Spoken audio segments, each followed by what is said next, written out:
Isang mapagpalang umaga po sa ating lahat. Muli ako si Mieta Sebastian and welcome to our daily devotion with Pastor Russell Ocampo.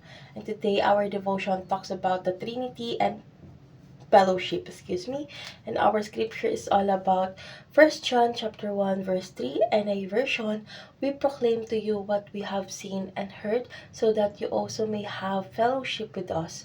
And our fellowship is with the Father and with His Son, Jesus Christ.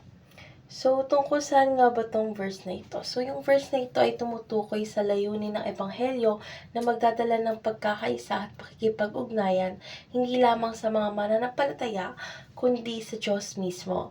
So, ang pakikipag-ugnayan na ito ay nagsisimula sa ating pakikipag-fellowship sa Ama at sa Anak. So, sa pamamagitan ng banal na Espiritu na nagiging daan upang magkaroon tayo ng tunay at malalim na relasyon sa Diyos at sa isa't isa. Ang ipinapahayag dito ay ang kahalagahan ng pakikipagkapwa tao na nakaugat sa relasyon natin sa Trinity or Trinidad. So, dadako na tayo sa ating teaching. So, yung first teaching is the Trinity is perfect unity and love. So, yung Trinidad ay isang perpektong halimbawa ng pagkakaisa at pag-ibig kung saan ang Ama, Anak at Espiritu Santo ay may walang hanggang pag-ibig at pagkakaisa sa bawat isa. So, second is the Trinity serve as a model for the church. So, yung Trinidad is nagsisilbing modelo ng pagkakaisa para sa iglesia. So, ang bawat miyembro ng iglesia ay tinawag na magsama-sama sa pagmamahal tulad ng pag-ibig sa loob ng Trinity. So, last teaching is the Trinity is foundational to every Christian. So, ang Trinidad ang pundasyon ng pananampalataya ng bawat Kristiyano. So, ang ating buhay ay pinalalakas ng ating pakikipag-ugnayan sa Ama, Anak at Espiritu Santo na siyang nagpapatibay sa ating pakikipagkapwa. So, dadako na tayo sa ating application. So, yung first application is pursue daily fellowship with the Trinity.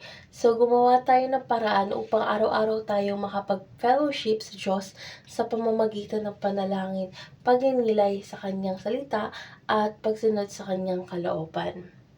So, second is prioritize unity and love within the church. So, bilang simbahan, dapat nating ipahalagahan ang pagkakaisa at pag-ibig na makikita sa Trinidad. So, upang maging isang katawan tayo na nagbibigay luwalhati sa ating mahal na Diyos. So, last application is proclaim Jesus to expand our fellowship. So, ibahagi natin na si Kristo sa iba upang mas maraming tao ang makapasok sa ating fellowship na pinapatibay ng relasyon natin sa Trinidad. So, dadahon na tayo sa ating last part, which is our discussion. And our discussion talks about why should our fellowship with Trinity change the way we fellowship with our fellow believers. So, ang ating pakikipag-ugnayan kasi sa Trinidad is nagbibigay ng pamantayan kung paano tayo dapat makipagrelasyon sa ibang mananampalataya. Dahil ang Trinidad ay isang perpektong halimbawa ng pagkakaisa at pag-ibig. Ito rin ang dapat nating layunin sa ating buhay Kristiyano at sa ating mga relasyon sa loob ng iglesia. So, kapag nauunawaan natin ang lalim ng pag-ibig ng Ama, Anak at Espiritu Santo, natural lang itong magre-resulta sa ating pagsusumikap na mabuhay sa pagkakaisa, pagpapatawad at walang pag-imbot na pagmamahal sa iba.